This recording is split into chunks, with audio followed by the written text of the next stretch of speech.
much. Next up, we have Professor Dr. Koen Frenken. He's a professor of innovation studies at the Copernicus Institute for Sustainable Development at the Utrecht University.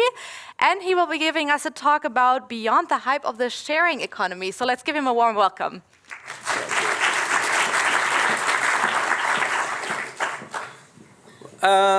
Good morning. My talk will follow up, I guess, on Irene's talk about the sharing economy and its filled promises. There has been a lot of hype around the sharing economy around 10 years ago. And I think nowadays there's mainly some disappointment left, but some of these initiatives are still growing.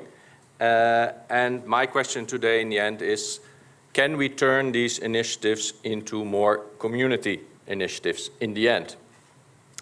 Now, the sharing economy started when online platforms help people to exchange goods and services online.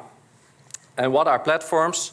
They mediate social and economic interactions online. We do that through social media. We do that via e-commerce with businesses, but we also do it peer-to-peer by selling or renting out our goods and services. So what is then sharing economy? This is the definition I'm proposing, that it's about consumers who own goods and grant each other access to those goods on a temporary basis. So you're lending out or renting out your goods on a temporary basis, possibly for money.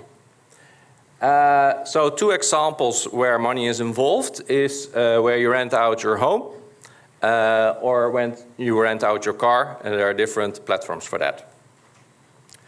Now, sharing economy in the beginning created a lot of confusion about the sharing of goods versus other things that were going on via platforms. So my definition of the sharing economy consists of these three items. It's consumer to consumer. It's about temporary access to physical goods, cars, homes, whatever. Then there's also something that's now called gig economy or kluseconomie in Dutch.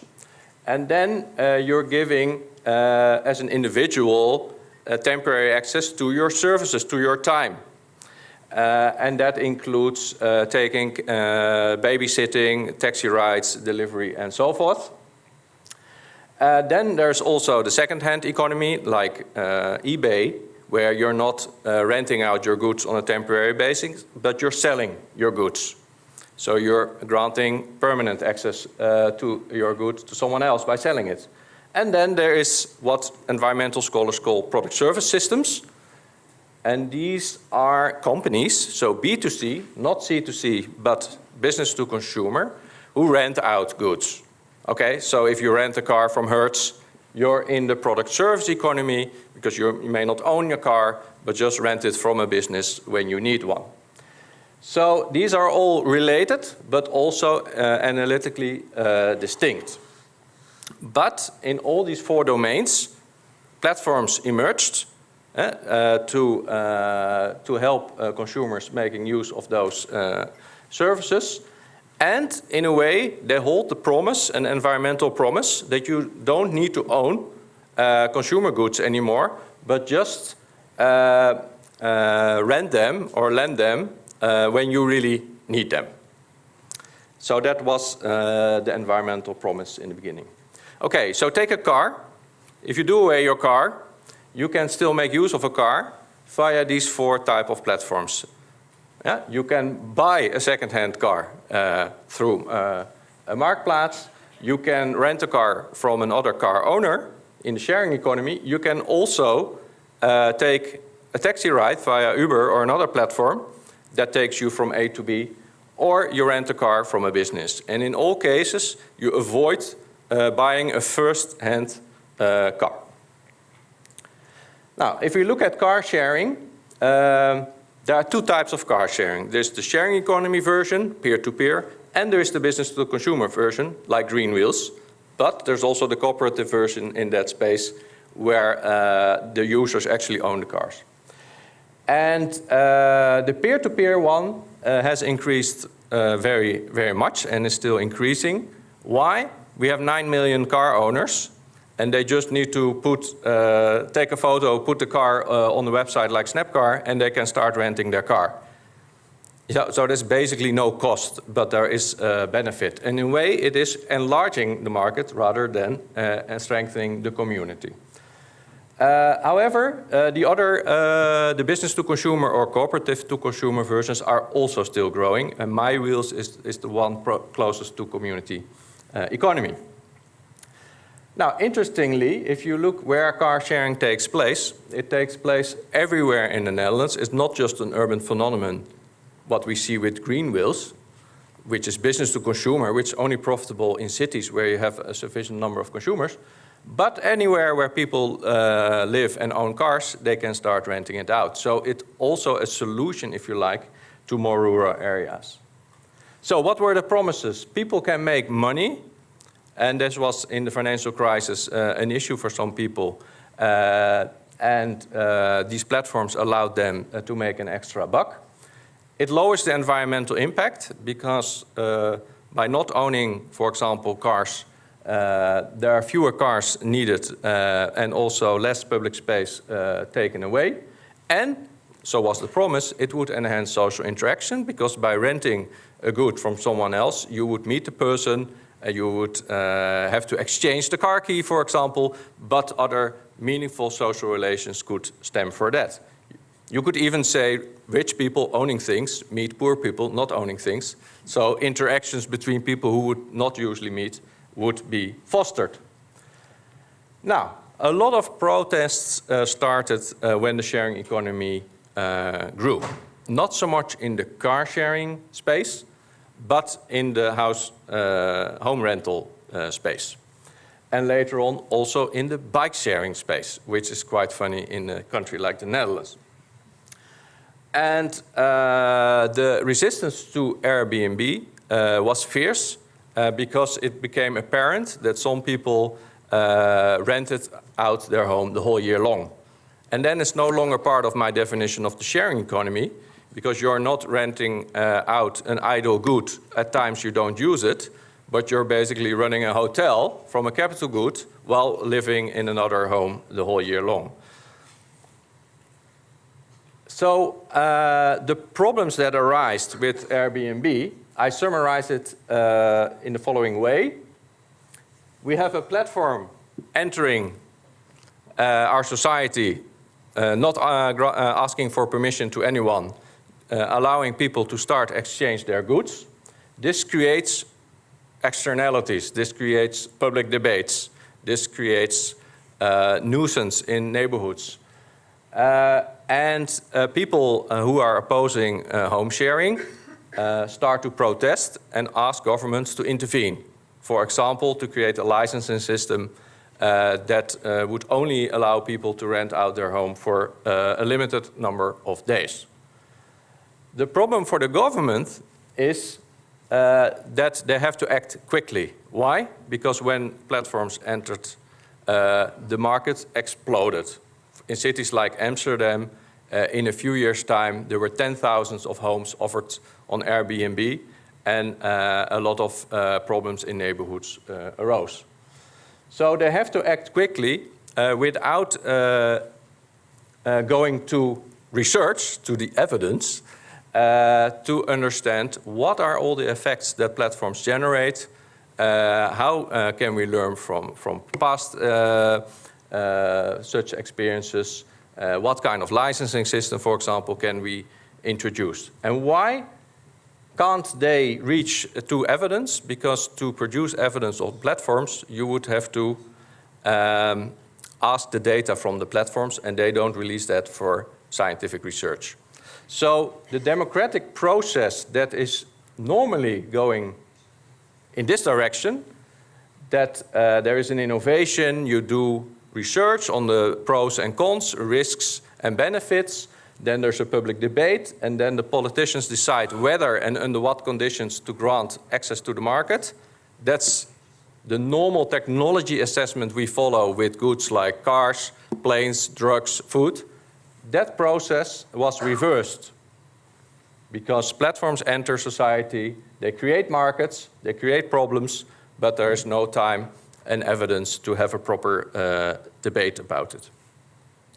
Now, Airbnb is a really good case of this type of what I call reverse technology assessment and lack of democratic decision making, because the municipality of Amsterdam did try to limit and regulate Airbnb quite early on. Actually, they were very proud to say they were the first city in the world that regulated Airbnb. And what did they do? They said you can only rent out your home for 60 days. Let's say people would never take more than 2 months holidays, and during those days you could rent out your home. That was the idea of 60 days. There should also be safety measures like any other hotel has to do, and taxes need to be paid, the tourist tax.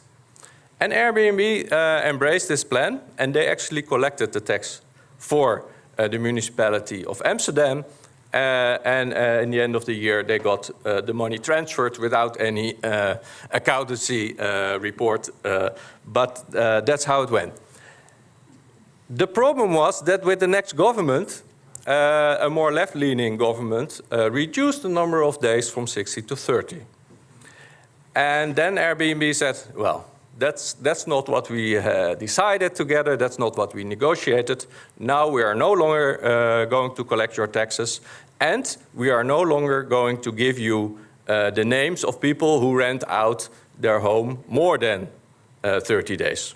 So they didn't want to comply anymore with the regulations. And they could, because Airbnb is not hosted in the Netherlands, it's an Irish company, and there's no way you can go after them. So this was indeed a process in which there was some kind of agreement by governments, citizens, and platforms how to regulate it. But once regulations became tighter, Airbnb stepped out and the whole process had to be redone. In the end, there is now a regulatory system that seems to work. Anyway, my point today is that the sharing economy platforms did not deliver the benefits that we hoped for. They actually increased some of the inequalities already existing in society. The homeowners, they make a lot of money by renting out their homes, while those that rent homes or live near to those homes don't have any benefit. So the question for me, and this is not resolved yet, is how can we organize platforms in different ways? One way is to be much more ambitious with taxes. It's maybe the social democratic solution. And for car sharing, I think this can work, because the reason why car sharing is not growing as much as it could is that homeowners in cities pay very low amount of money for their parking license. So it does not reflect the value of parking space in cities like Rotterdam or Amsterdam, which basically means that if you would tax them according to the value of a parking space, they would have paid maybe 150 euros a month. And then they would probably massively go to car sharing, because then the cost of renting a car will be much lower than owning a car. Another solution is more through regulation. That's the European Commission's route. So the European Commission is not, they try to regulate the platforms by giving them more responsibilities, by giving them obligations to share data, by having taxes being paid all over Europe in the same way, etc. Well, in this case, I don't think it works quite well, if only because the sheer definition of a platform is already creating problems for legal scholars. So my preferred solution, if only, it's not an easy solution, is to enhance shared ownership. And this can be done in different ways. One is to have users own the platform. Damian Bunders is doing a lot of research on that in the gig economy, but the same initiatives are visible in the sharing economy. But then we have the problems of governance of those platforms, because users have different reasons and different intensities of using platforms, so their interests may not be aligned. But in the sharing economy, it's in the end about the goods that you share, and you can also think about the shared ownership of goods. And that's how car sharing actually started. That people bought a car with 3 or 4 households and had some kind of way to share that car. And those initiatives grew bigger, especially in Germany, into car sharing cooperatives. And one reason I think this is the only way car sharing can really meet the social promise that it holds is that if you look at the prices for commercial car sharing, they're very high for someone on minimum income.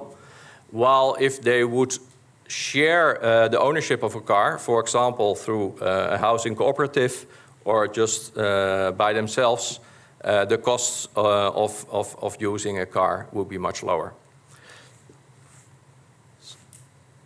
So this is my talk for today, and I'm looking forward to the rest of the day. Thank you.